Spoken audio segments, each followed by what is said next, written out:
Hey everyone, it's Emma here from Emma Talks Teeth. I hope you're well.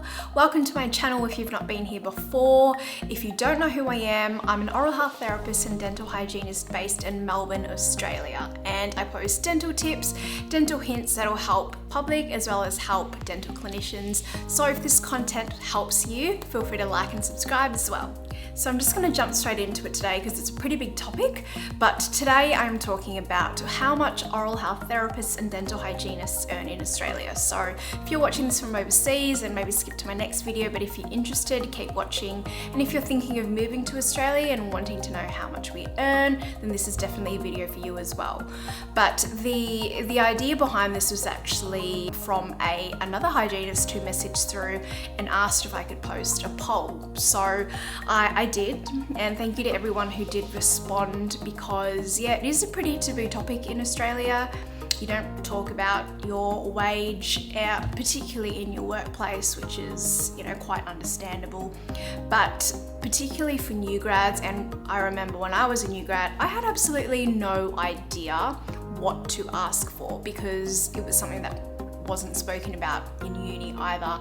And I think particularly now that the new award has been rolled out, it's really, really important for new grads especially to know what to ask for and just to help you guys remember your worth and remember what you study for and remember what you deserve. So I really hope this helps someone out there today. So a quick little disclaimer alert before I start. Obviously the little poll that I put out was not a proper survey, but it was really helpful because a lot of the responses that I received were from new grads in their first year out and are from people who are within that 2 to 5 year mark.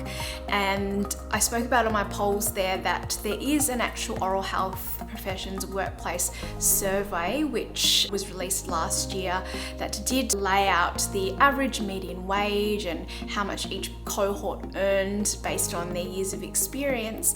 But the actual group of people, more than 70% of the people that actually responded to the surveys that put out had been in the industry for about 15 years. So that can be quite difficult when it comes to new grads because you could actually look at something like that and actually be like, oh, this doesn't really help me. But is obviously helpful to the wider community. So the poll results that I received over 40 responses, actually mainly from new grads. And bear in mind, a lot of the new grads actually were split between two practices. So for the purposes of this video, I'm going to focus on the hourly rate and also compare public versus private. And I'll also list how much each person responded, what state they're in, and how many years of experience they had as well, just to make it make sense for everybody. So firstly, I'm going to start off with the Oral Health Professions Workplace Survey, which was released in 2020. Now I've got my phone here because I can't remember all the figures off by heart, but there are over 4,900 registered dental hygienists, oral health therapists, and dental therapists in Australia, which is about 20% of the total dental workforce, which I thought there was more of us, but 20% there are. The median annual full-time equivalent from 2018 to 2019, so pre-COVID, was 97,500, and through 2019 to 2020 was 92,708. So they did say in the survey that COVID did impact that wage, and a lot of us, even up till now, have wages impacted by COVID, but 92,700 is not too bad. The average dental hygienist in Australia makes $53 an hour. So those are from all the responses they received from new grads to the experienced.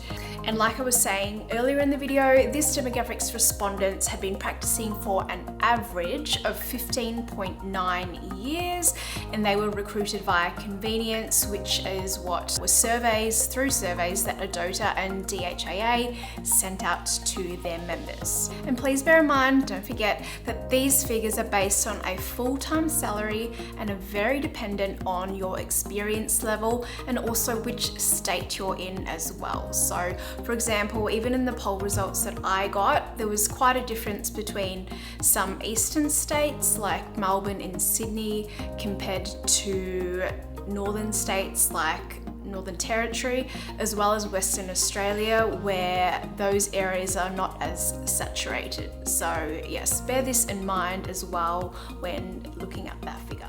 So I actually chose to sit here today because I wanted some greenery in the video, and I realized I've just been sitting in front of it the whole time.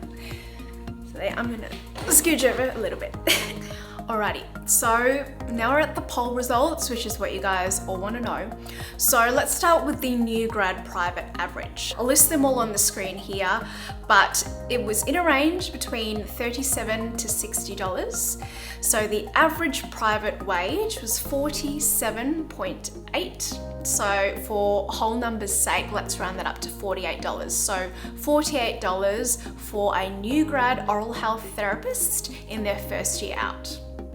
I also thought it would be worth mentioning that there were two casual rates in that cohort. One casual rate was 37, the other casual rate was 57. So it's a pretty big discrepancy there.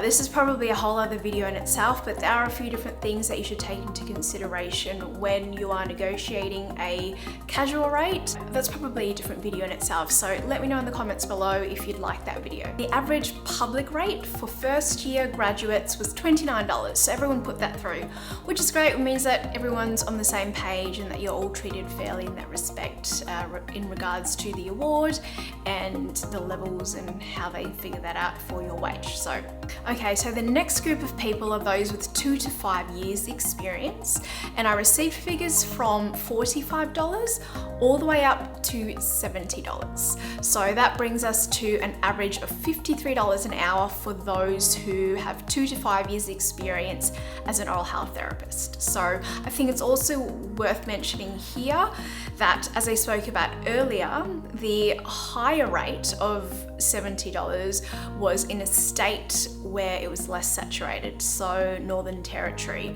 and is followed quite closely with Western Australia as well. There's a $55 an hour in there. There was also one who was on commission. So this person with a couple of years experience was on 30% commission. Now, commission is a bit of again, a whole topic in itself. It's a difficult one because there are so many factors to consider. I've actually sat down and come up with a list of 10 questions that I think that you should be asking when you are considering commission. So yeah, let me know if you want that video. I'll probably make it anyway, because I think it will help you guys. Okay, so the next group of people are those with 2 to 5 years experience in the public sector. I received responses from Victoria, New South Wales and Queensland, and this was a range from $34 to $37. $37 being Queensland, and they've always had a reputation to pay their oral health therapists more up in that northern state, so good for you guys up there. So that brings an average of $35 with 2 to 5 years experience in the public sector.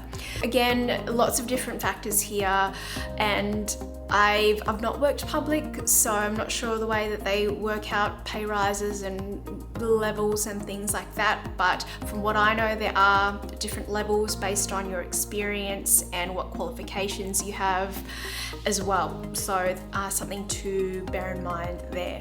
So the next group of people we're looking at is people who have got 6 to 10 years experience in the private sector.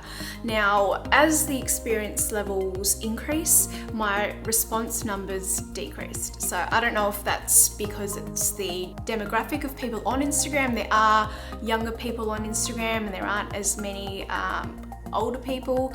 Sorry, not old, you know what I mean. Please don't judge. Please don't be offended. So, experience range of $52 to $60, bringing the average to $56 an hour. So far you can see there is a trend of an increase as your experience increases as well, which is good, and it's what we want to see in our profession. So I didn't receive any feedback from anyone who works in the public sector with 6 to 10 years experience, so sorry I can't comment on that there, but I imagine it would be quite similar, but obviously a little bit more compared to the 2 to 5 years experience. But yeah, sorry, I can't help you there. And our final lovely, great group of people, those that have been in the industry for 10 to 20 years and more, we are talking and starting to talk a little bit more about commission. So I'm talking about 40% commission, which is what a dentist or experienced dentist would be on. So the hourly rate range was between $56 to $65. So that brings that group's average to $60 an hour, as well as 40% commission. So that was a common response as well. So by this time in your career, if you are in the one place in particular, do have quite a steady and consistent appointment book, and it makes sense to be on 40% commission when you are an established clinician and have your own established clientele. Next, we've got public experience plus 10 to 20 years experience. So this group of people I didn't really hear much from, but again, maybe they're not on Instagram, but the average was $42 an hour. So that's pretty good for public, and the breadth of experience you get in public is unreal. And from the new grads that I've spoken to, public sector is the way to go if you love therapy and you want therapy and restorative experience. Public sector. So guys, that brings me to the end of my poll results. I hope you enjoyed that as much as I did. Again, little disclaimer, not a proper survey, but I think that was really valuable, particularly for new grads, and that was sort of the focus for this video anyway. It was, I think, a really good exercise. There's obviously lots of different factors depending on what state you're in. Obviously more saturated states like Victoria, New South Wales, Queensland. If you are in a state like Western Australia or Northern Territory, there's definitely a really big discrepancy in the hourly rate there.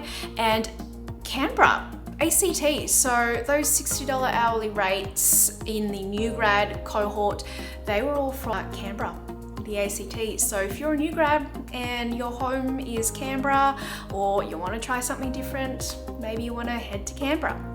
A really important thing to touch base on is the fact that money is not everything. Definitely important. Obviously, we need it to live life, live comfortably, provide for our families, pay off our HECS debt, but it is not everything. And I find this as I speak to clinicians who have had a little bit more experience. There are many of us who leave practices for a lower wage but are much happier because there are lots of different factors there. So I've known hygienists who leave practices because they don't have an assistant, go to another practice and have a lower wage, but then get that assistance they have every day, and they are much happier. You know, their body is happier, they're less stressed during their day. So there's lots of things to consider here, and it's definitely not all about the money. And particularly as an oral health therapist, you need that therapy experience when you graduate. So if therapy is your forte, you enjoy it, you love it, then the public sector is absolutely unreal for therapy experience. And that is the general consensus that I've gotten from everyone messaging me, from new grads to people in those early years of their career, how valuable working in the public sector is. So weigh this all up for yourself. And the good thing about our profession is that it's really flexible. You can curate your weeks the way you want to work. You could work 1 day ortho, 2 days therapy, 2 days in public, and 2 days private. You could work all therapy, no hygiene. You can work all hygiene, no therapy. You can work all orthos. My advice to you and what I did is that I sort of dipped my toe into everything when I first graduated, and my favorite has always been perio and hygiene. oral health prevention and education. So that is what I primarily do these days. But yeah, there's so many things that you got to think about when you first graduate, and it can all be a little bit sometimes, but remember, it's not all about the money. Experience is invaluable. And the last thing that I wanted to tell you guys is to remember your worth. So during the poll, I had quite a few dental assistants reach out to me as well, and a few of them, one in particular, told me that she is studying to be an oral health therapist, so second year at university, and she is a dental assistant part-time. She's on $30 an hour. Now, if that doesn't help you remember your worth, then I don't know what does.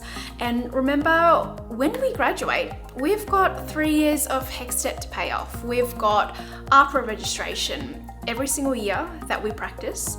We've got indemnity insurance that we need to pay for every single year that we practice. We need to do 60 hours of continuing professional development, and a lot of the courses that are in person are not cheap. So there's all these different things that you've got to factor in, and just remember that you are a qualified dental practitioner, and you absolutely deserve, I think personally, $45 an hour, I think is a really good benchmark for an oral health therapist to start as. But again, lots of different factors. An example that I'll give here is potentially working with an orthodontist.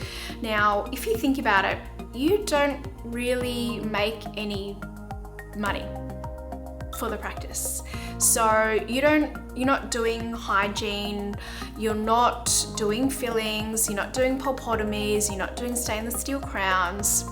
So there can be a little discrepancy in terms of, I feel, if you work in ortho compared to, I spoke to a new grad who's on 40% commission.